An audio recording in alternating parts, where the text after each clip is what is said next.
kid. No shots. Nobody mentioned the guy with her.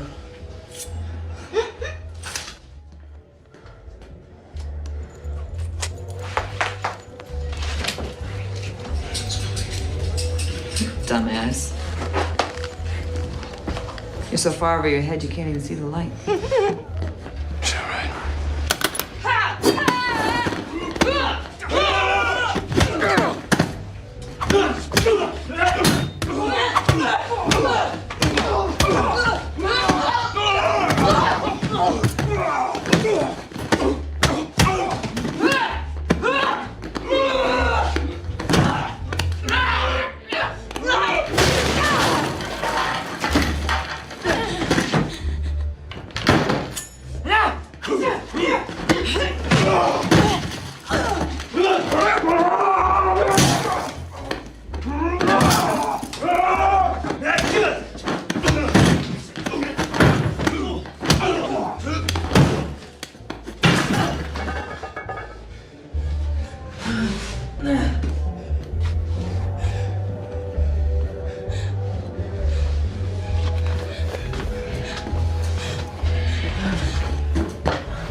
Someone did.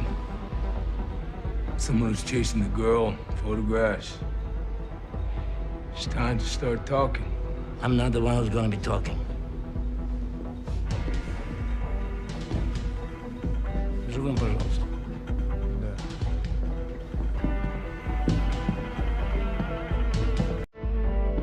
Давай. You ready?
You want to talk now? How about now?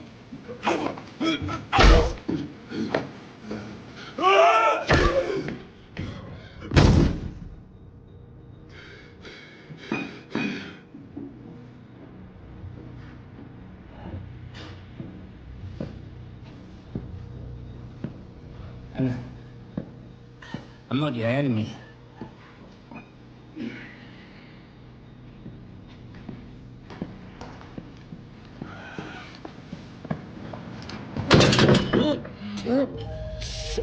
Those photos. Who paid for them? Who? They would kill me if I told. What do you think I'm gonna do? Poloznev. Nikolai Poloznev. Where do I find him? Try the internet. Mudok.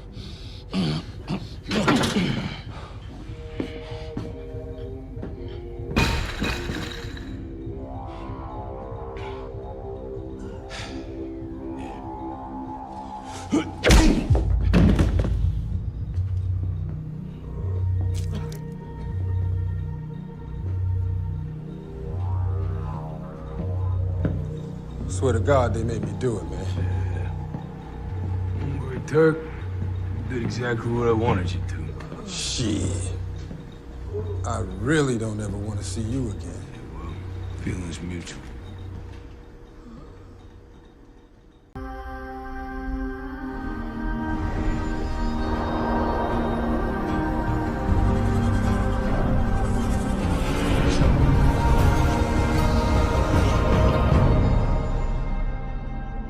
Welcome to the Mr. Pictures channel. All power is being gathered between different heroes for the threat of doomsday. Even though we still know about the event of secret wars in the future, many mysteries will still happen. Now I will bring the story, in which the vigilante serves as a great help in the fight against doom. Without further ado, let's get straight to the point. Shadow War. Rise against doom fragments of silence. Frank Castle woke up under the red sky of a New York he barely recognized. The smell of burning concrete, the distant metallic sound, and the taste of dried blood in his mouth made up the soundtrack to a world in ruins. He didn't know how long he had slept, or even if he had slept at all. In the last few days, everything seemed like a succession of waking nightmares. Cities had fallen, superheroes fragmented, governments non-existent. There was only one name echoing among the survivors and the ruins. Doom. Not the original Doom that Castle remembered from the Avenger stories, the Tyrant of Latveria. No, this was something different. An unthinkable fusion between two of the greatest minds in the multiverse. An alternative Tony Stark, corrupted by a thirst for order and absolute control. A version that had failed to save its world, and therefore decided that ruling was the only way to protect it. This Stark was no longer Iron Man. He had become Dr. Doomstark, a dictator with limitless intellect and ancient magic. And his crusade was simple: submit all variants of reality to his vision of peace. Frank wandered through the rubble with his trusty M4, but bullets no longer made a difference. He knew that. The new enemies were metallic shadows and enchanted. Armor, servants of doom, who hunted any trace of resistance. But then he appeared. A golden glow broke through the fog of rubble. A figure materialized before him, not with a fuss, but with the precision of someone who had repeated this encounter countless times. It was a variant of Tony Stark, different. It wasn't Doom. It was something between the Stark Castle had known and something much older, more tired. Frank Castle, said the man, his voice choked with time. Are you still functional? Castle raised his gun on instinct, but didn't fire. Who the hell are you? I'm what's left of hope. And you? You're going to wear armor. Frank raised an eyebrow. Are you kidding me? I'm not a superhero. I'm just a man with a bloody past. Exactly why. The world needs someone willing to do what heroes won't do. The alternate Stark held out his hand. A compartment opened. Inside, new armor, black, heavy, with familiar features, but custom made for Castle. It was designed by Rhodey before he was killed by Doom.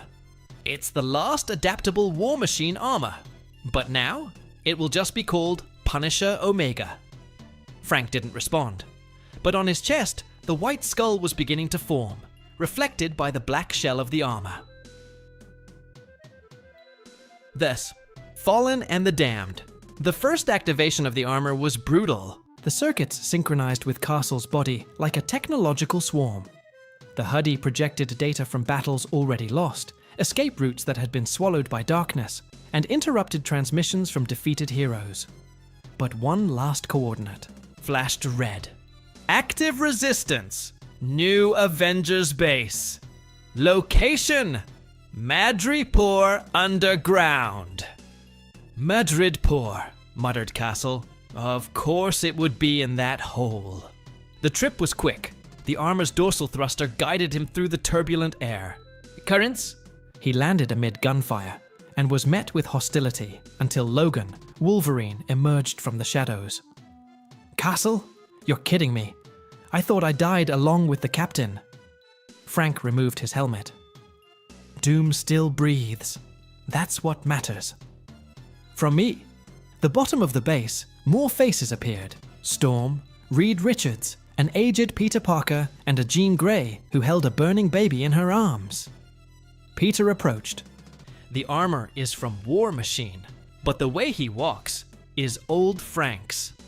I didn't come to make friends, Castle replied. I came to wrap this up. Reed Richards activated a holographic map of the galaxy. He controls 17. Fused realities, each with its own rules. He is no longer a man. He is a living convergence of technology and sorcery. Logan pointed his finger at Frank. And what's a soldier in armor going to do against that? Frank looked up, cold. Everything you were afraid to do. The seed of ruin, Frank Castle remained silent as Reed Richards adjusted the levels of the containment field around the secret base in Madripoor. The vibrations of reality became increasingly unstable. The excessive use of dimensional portals was opening rifts in the very fabric of the multiverse. We are running out of time, muttered Reed, rubbing his temples. He's accelerating the process. Doom doesn't just want to rule. He wants to replace the concept of free will with predictability.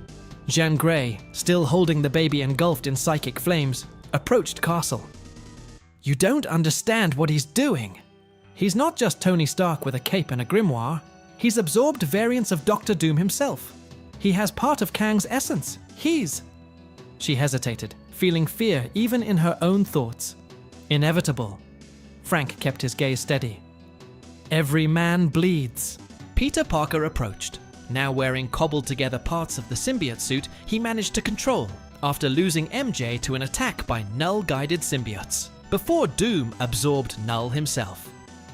He is not a man. He is what happens when someone who has saved the world so many times decides that saving is no longer enough. He wants to shape, correct, replace pain with absolute order. Frank adjusted his helmet and activated the armor's technological symbiosis. Metallic lines covered his shoulders, forming shoulder pads shaped like skulls. The reactor in the chest emitted a purple-red glow. And what's the plan? He asked directly. Reed Richards activated a new projection. We have found 3 points of collision between realities where Doom does not yet have full control. If we attack simultaneously, we could break the magical coherence that supports his throne in Chronoheim. Logan spat on the ground. Chronoheim. That damn kingdom between seconds. A place where time isn't linear, and pain repeats like a broken record. Frank clenched his fists. Who are the targets? Reed pointed out the names. Doom's Cosmic Sentinel, a version of Thor under Doom's mental domain, who guards the Tower of 1,000 Vortices. The Corrupted Watcher, Watu, reprogrammed to watch and report any deviation from Doom's plans. The Daughter of Doom, an entity created from the DNA of Pepper Potts and the cosmic brain of Xandar, designed to succeed him. Jean lightly touched Frank's shoulder. You're not going to get out of this alive, you know? Frank looked at her as if he had known this from the beginning. Dying isn't the problem. The point is to make it worth it. To Tower of 2,000 Vortices, the mission split. Logan, Storm, and Jean set off for the Corrupted Watcher's domain. Reed, Peter, and Johnny Storm would infiltrate the Daughter of Doom's data cores.